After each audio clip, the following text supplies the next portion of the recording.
ಕೆರಗೋಡು ಹನುಮಧ್ವಜ ವಿವಾದ ಮತ್ತೆ ಮುನ್ನೆಲೆಗೆ ಬಂದಿದೆ ಈಗ.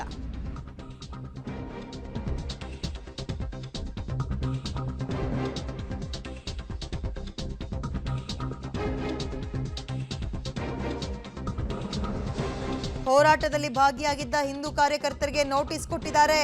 ಪೊಲೀಸರ ವಿರುದ್ಧ ಹಿಂದೂ ಕಾರ್ಯಕರ್ತರಿಂದ ಅದಕ್ಕೋಸ್ಕರ ಪ್ರತಿಭಟನೆ ಮಾಡ್ತಾ ಇದ್ದು ಕೆರಗೋಡ್ನಲ್ಲಿ ನೂರಾರು ಸಂಖ್ಯೆಯಲ್ಲಿ ಪ್ರತಿಭಟನಾಕಾರರು ಸದ್ಯ ಜಮಾಯಿಸಿದ್ದಾರೆ. ಪೊಲೀಸರು ಹಾಗೂ ಸರ್ಕಾರದ ವಿರುದ್ಧ ಘೋಷಣೆ ಕೂಗಿ ಆಕ್ರೋಶವನ್ನು ವ್ಯಕ್ತಪಡಿಸ್ತಾ ಇದ್ದಾರೆ. ಈ ಕೆರಗೋಡು ಹನುಮಧ್ವಜ ವಿವಾದ ಆದಂತಹ ಸಂದರ್ಭದಲ್ಲಿ ಹೇಗಿತ್ತು ಕೆರಗೋಡ್ನಲ್ಲಿ ಪರಿಸ್ಥಿತಿ, ಅದೇ ರೀತಿಯ ಪರಿಸ್ಥಿತಿ ಮತ್ತೆ ಮರು ನಿರ್ಮಾಣ ಆದಂಗೆ ಕಾಣಿಸ್ತಾ ಇದೆ. ಕಾರಣ ನೋಟಿಸ್ ಕೊಟ್ಟಿದ್ದಾರೆ, ಉತ್ತರ ಕೊಡಬೇಕು ಅಂತ ಹೇಳಿ ಕೆಲವೊಂದು ಪ್ರಶ್ನೆಗಳನ್ನ ಕೇಳಿ ಅಧಿಕಾರಿಗಳು. ಈ ಹಿನ್ನೆಲೆಯಲ್ಲಿ ನೋಟಿಸ್ ಕೊಟ್ಟಿರೋ ವಿಚಾರಕ್ಕೆ ಸಂಬಂಧಪಟ್ಟಂತೆ ಈ ಒಂದು ಪ್ರತಿಭಟನೆಯನ್ನ ಹಿಂದೂ ಕಾರ್ಯಕರ್ತರು ನಡೆಸಿದ್ದಾರೆ. ಒಟ್ಟು 3 ಜನರಿಗೇನೋ ನೋಟಿಸ್ ಕೊಟ್ಟಿದ್ದಾರೆ. ನೋಡಿ, ಅಲ್ಲಿ ಹನುಮಧ್ವಜಗಳನ್ನು ಇಟ್ಕೊಳ್ಳೋದ್ರ ಮುಖಾಂತರ ಸರ್ಕಾರದ ವಿರುದ್ಧ ಮತ್ತು ಪೊಲೀಸರ ವಿರುದ್ಧ ಘೋಷಣೆ ಕೂಗಿ ಆಕ್ರೋಶವನ್ನು ವ್ಯಕ್ತಪಡಿಸಲಾಗ್ತಾ ಇದೆ.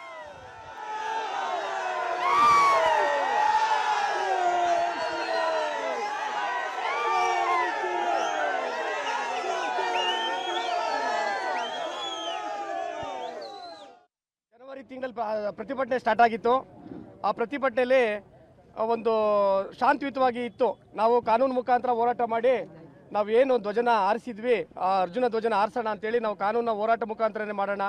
ಯಾಕೆಂದರೆ ಜಿಲ್ಲಾಡಳಿತ ಇದು ವಿರುದ್ಧವಾಗಿದೆ ಅಂತೇಳಿ ನಾವು ಎಲ್ಲೂ ಕಾನೂನ ಕೈಗೆತ್ಕೊಳ್ಬಾರ್ದು ಅಂತೇಳಿ ನಮ್ಮ ಹನುಮಧ್ವಜ ಸಮಿತಿಯವರು ಇರ್ಬೋದು, ಇತರ ಎಲ್ಲ ಹಿಂದೂಪರ ಸಂಘಟನೆಗಳು ಅದೇ ಥರ ಚರ್ಚೆ ಮಾಡಿ ಯಾವುದೇ ಥರದ ಶಾಂತಿಗೆ ಭಂಗವಾಗದಾಗೆ ನಡ್ಕೊಂಡು ಹೋಗೋಣ ಅಂತ ತೀರ್ಮಾನ ಮಾಡಿದ್ವಿ.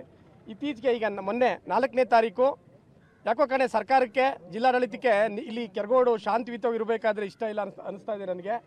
ಏಕಾಏಕಿ ಇವತ್ತು 4 ಜನ ನಮ್ಮ ಬಾಲಕೃಷ್ಣ ಅವ್ರಿಗೆ, ಶಿವು ಅವ್ರಿಗೆ, ಕಾರ್ತಿಕ್ ಅವ್ರಿಗೆ, ಹರೀಶ್ ಅವ್ರಿಗೆ ರೌಡಿ ಶೀಟರ್ ಕೊಡಿ, ಇದು ಯೋಗೇಶ್ ಅಣ್ಣ ಕೊಡಿ, ರೌಡಿ ಶೀಟರ್ನ ನಿಮ್ಮ ಮೇಲೆ ಏಕೆ ತೆರಿಬಾರ್ದು ಅಂತೇಳಿ ನೋಟಿಸ್ ಕೊಟ್ಟಿದ್ದಾರೆ. ಇದೊಂಥರ ಹಾಸ್ಯಾಸ್ಪದ ಅಂತ ನಾನು ಹೇಳಕ್ಕೆ ಇಷ್ಟಪಡ್ತೀನಿ. ರೌಡಿ ಶೀಟರ್ ತೆಗಿಬೇಕು ಅಂತಂದರೆ ಕಾನೂನು ಅದರದೇ ಆದ ಗೈಡ್ಲೈನ್ ಇದೆ. 2022ರಲ್ಲಿ ನಮ್ಮ ಜಸ್ಟಿಸ್ ಹೆಚ್ಚಿನ ಡೀಟೇಲ್ಸ್ ನಮ್ಮ ಪ್ರತಿನಿಧಿ ರೋಹಿತ್ ನೀಡ್ತಾರೆ. ರೋಹಿತ್, ನೋಟಿಸ್ ಕೊಟ್ಟಿದ್ದಕ್ಕೆ ಸಂಬಂಧಪಟ್ಟಂತೆ ನಡೀತಾ ಇರೋ ಪ್ರತಿಭಟನೆ ಹೇಗೆ ಸಾಗ್ತಾ ಇದೆ?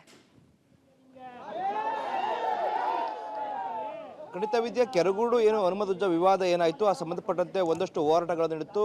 ಕೆರಗೋಡಿನಿಂದ ಮಂಡ್ಯದವರೆಗೆ ಏನು ಪಾದಯಾತ್ರೆ ಮಾಡೋ ಮೂಲಕ ಆಕ್ರೋಶಗಳನ್ನು ವ್ಯಕ್ತಪಡಿಸಿದ್ರು. ಆ ವೇಳೆಯಲ್ಲಿ ಒಂದಷ್ಟು ಅಹಿತಕರ ಘಟನೆಗಳಿಗೂ ಜರುಗಿದ್ದು ಆ ಸಂದರ್ಭದಲ್ಲಿ 3 ಜನರ ಮುಂದೆ ನೋಟಿಸನ್ನು ಕೊಡಲಾಗಿದೆ. ಅಂದರೆ ಗುಂಡಾ ಕಾಯ್ದೆ ಮುಂದಿನ ದಿನಗಳಲ್ಲಿ ಹಾಕಬೇಕು ಅನ್ನೋ ನಿಟ್ಟಿನಲ್ಲಿ ಒಂದು ಕಾಲಂನಲ್ಲಿ ಬರೆದಿರುವಂಥದ್ದು. ಅದಕ್ಕೆ ವಿರೋಧ ಮಾಡಿ ಇವತ್ತು ಪ್ರತಿಭಟನೆ ಮಾಡಿದ್ದಾರೆ. ನಾನೀಗ ದೃಶ್ಯದಲ್ಲಿ ತೋರಿಸ್ತೀನಿ. ಕೆರಗೋಡಿನ ಹನುಮಧ್ವಜದ ಮುಂಭಾಗದಿಂದ ಕೆರಗೋಡು ಪೊಲೀಸ್ ಠಾಣೆವರೆಗೆ ಏನು ಹಿಂದೂ ಕಾರ್ಯಕರ್ತರು ಏನು ಪ್ರತಿಭಟನಾ ಮೆರವಣಿಗೆ ಬಂದು ಇಲ್ಲಿ ಪೊಲೀಸ್ ಠಾಣೆ ಎದುರು ಪ್ರತಿಭಟನೆ ಮಾಡ್ತಿರುವಂಥ ದೃಶ್ಯಾವಳಿಗಳನ್ನ ಗಮನಿಸಬಹುದಾಗಿರುವಂಥದ್ದು. ಅಂದರೆ ಯಾವ ಉದ್ದೇಶದಿಂದ ನಮಗೆ ನೋಟಿಸ್ ಕೊಟ್ಟಿದ್ದೀರಾ, ಯಾಕಂದರೆ ನಾವು ಅಷ್ಟು ಕೆಳಮಟ್ಟದಲ್ಲಿ ನಾವು ಪ್ರತಿಭಟನೆ ಮಾಡಿಲ್ಲ, ಮತ್ತೆ ನಮ್ಮಿಂದ ಯಾವುದೇ ರೀತಿಯ ತೊಂದರೆಗಳು ಕೂಡ ಆಗಿಲ್ಲ. ಈ ನಿಟ್ಟಿನಲ್ಲಿ ಹಿಂದೂ ಕಾರ್ಯಕರ್ತರನ್ನು ಕುಗ್ಗಿಸುವ ನಿಟ್ಟಿನಲ್ಲಿ ಪೊಲೀಸ್ ಇಲಾಖೆ ಅಧಿಕಾರಿಗಳು ನೋಟಿಸನ್ನು ಕೊಟ್ಟಿದ್ದಾರೆ. ಮತ್ತೆ ಗುಂಡಾ ಕಾಯ್ದೆಯನ್ನು ತೆರಿತೀವಿ ಅನ್ನೋ ನಿಟ್ಟಿನಲ್ಲಿ ಒಂದು ರೀತಿಯಾಗಿ ಬೆದರಿಕೆ ಹಾಕಿದ್ದಾರೆ ಅನ್ನೋ ನಿಟ್ಟಿನಲ್ಲಿ ಆರೋಪಗಳನ್ನು ಮಾಡುವ ಮೂಲಕವಾಗಿ ಇವತ್ತು ಪ್ರತಿಭಟನೆ ಮಾಡ್ತಾ ಇದ್ದಾರೆ. ಅದಕ್ಕೆ ಸಮಜಾಯಿಷಿಯನ್ನ ಪೊಲೀಸ್ ಅಧಿಕಾರಿಗಳು ಕೊಡಬೇಕು. ಯಾಕೆ ನೋಟಿಸನ್ನು ಕೊಟ್ಟಿದ್ರಿ, ಗುಂಡಾ ಕಾಯ್ದೆಯನ್ನು ಏನಕ್ಕೆ ತೆಗಿತೀರಿ ಅಂತೇಳಿ ಕೂಡ ನೀವು ನೋಟಿಸನ್ನು ಕೊಟ್ಟಿದ್ದೀರಿ ಅನ್ನೋ ನಿಟ್ಟಿನಲ್ಲಿ ಅದಕ್ಕೆ ಸಮಜಾಯಿಷಿ ಕೊಡಬೇಕು. ಅಲ್ಲಿವರೆಗೆ ನಮ್ಮ ಹೋರಾಟ ಮುಂದುವರಿಯುತ್ತೆ ಅನ್ನೋ ನಿಟ್ಟಿನಲ್ಲಿ ಇಲ್ಲಿ ಪೊಲೀಸ್ ಠಾಣೆ ಎದುರು ಪ್ರತಿಭಟನೆ ಮಾಡ್ತಾ ಇರುವಂಥದ್ದು. ವಿದ್ಯಾ, ಓಕೆ, ಥ್ಯಾಂಕ್ ಯು ರೋಹಿತ್ ತಮ್ಮ ಡೀಟೇಲ್ಸ್ಗೆ. ಇದೀಗ 4 ಜನರ ವಿರುದ್ಧವಾಗಿ ಒಂದು ನೋಟಿಸನ್ನು ಇಶ್ಯೂ ಮಾಡಿದ್ರು, ಆನ್ಸರ್ ಮಾಡಬೇಕು ಇಷ್ಟು ದಿನದೊಳಗೆ ಅಂತ. ಅದಕ್ಕೆ ಸಂಬಂಧಪಟ್ಟಂತೆ ಹಾಸ್ಯಾಸ್ಪದ, ನೀವು ಅಂಥದ್ದೇನು ನಾವು ಮಾಡಿದ್ವಿ,